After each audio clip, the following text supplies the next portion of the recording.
Hi there, Cosmic Family. My name is Leali in this incarnation, and today I'm here to talk about the energies of this week. So I'm going to talk about the most important aspects, and then I'm going to amplify in the next videos as always. So let's start with Venus in Scorpio in opposition with Uranus retrograde in Taurus. This is going to be perfected on December 20th, but we are going to feel it the whole week. We are feeling it today.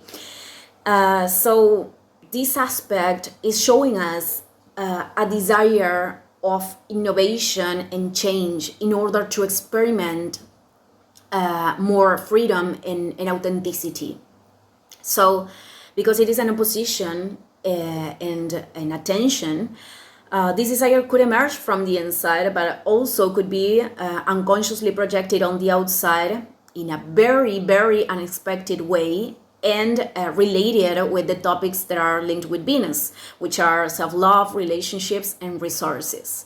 So no matter how this will present in our own experience, what is important is to do this inner alchemy to allow the transformation through those changes, because that is happening for us to connect in a higher way with our own worth, with the sustenance, and also so we can experiment relationships in which we can choose ourselves in mutual freedom and expressing our authentic essence. And this requires to question and to break with old structures, respecting these themes. And this is not necessarily comfortable, because it is comfort what many times put us very far away from our original being, and we weren't even conscious about that. And so it is the same comfort that pushes us away from our most profound desires of the soul. I mean, many people have repressed them because they didn't fix in the structures of the old paradigm. So as I said, this goes from the way we are connecting with the sustenance to the way we are relating with other people. And this transit is telling us that something has to change. We need an actualization of the system. So, well, let's remember that Mercury is retrograde, so it's important to meditate the risks if we are thinking about investments of resources. Here, this is important. And on the other hand, one of the polarities of this transit is a great resistance with the changes.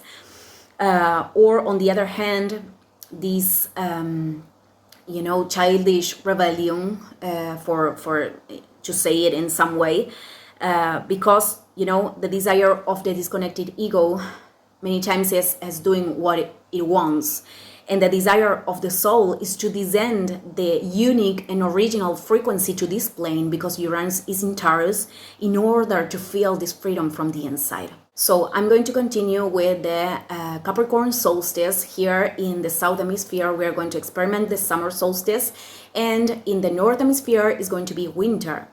And this is going to be given with the Sun in conjunction with Mercury retrograde, in a sextile with Saturn in Pisces, and a trine with Jupiter retrograde in Taurus. So the energy of Capricorn is very linked with planification. This is about a planification in order to start a new beginning in January, when Mercury and Jupiter are direct, or to retake, I don't know if that's the word, a project of the past because of Mercury retrograde. That could be linked with the construction of a dream, Saturn in Pisces. And so this could have a great divine purpose and great opportunities to open ways here in the matter. So the elevated Capricornian energy is linked with putting the focus in how we can build that thing in the reality. If I want to create an holistic school, I have to ask myself, how can I start? Which things I require in order to create that here in the matter. So Saturn in Pisces, which is the regent of Capricorn, is telling us that in first place it's important to approach whatever thing we want to materialize with patience, commitment, and perseverance, which are qualities from both Saturn and Capricorn. But also that the more this is aligned with our own soul, and the more this is aligned with a service to the collective, which is Pisces, the more it has opportunities of expansion and abundance, which are Jupiter, because abundance is actually the returning of what we are giving. And it is linked with the service to which we are providing our energy. So, okay, the last thing that I wanted to mention is Mars in Sagittarius, because it's going to create some interesting aspects. The first one is going to happen between the December 20 or 21st. And is going to be a trine with the North Node in Aries. And at the same time, we're going to start feeling the square between Mars and Neptune. So this is going to be perfected the next week, but we are going to feel it. The trine with the North Node is more about energy of opening a new path, a new evolutionary path to explore a new way with a lot of courage and trust in what we are doing. And the good thing is that this aspect is going to participate of the Capricorn solstice. This is going to be perfected on December 23rd. But because of the square with Neptune, again, maybe the best thing is to wait to January to start new things. But this is going to depend on each one. Just hear what your soul is telling to yourself.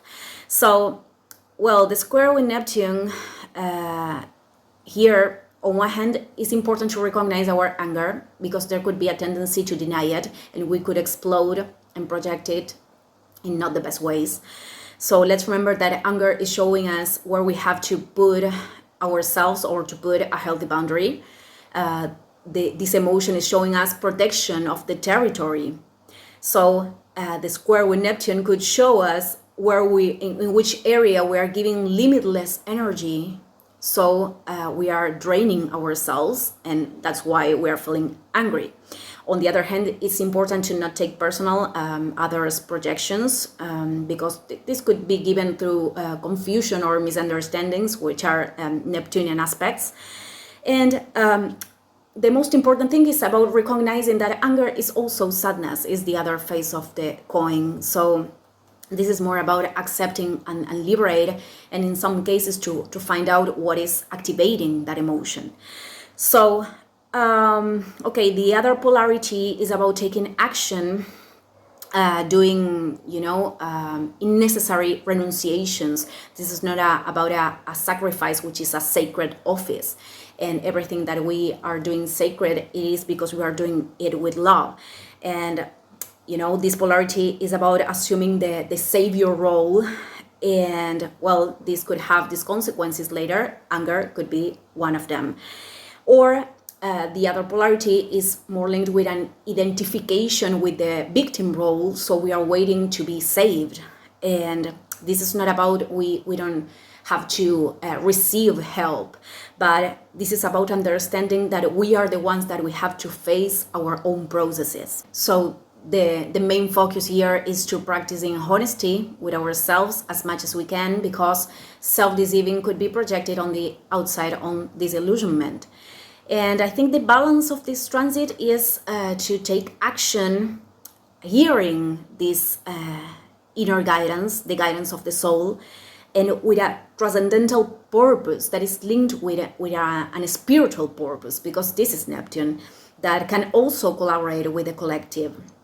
So maybe this movement, because every square requires like a labor to integrate the energies.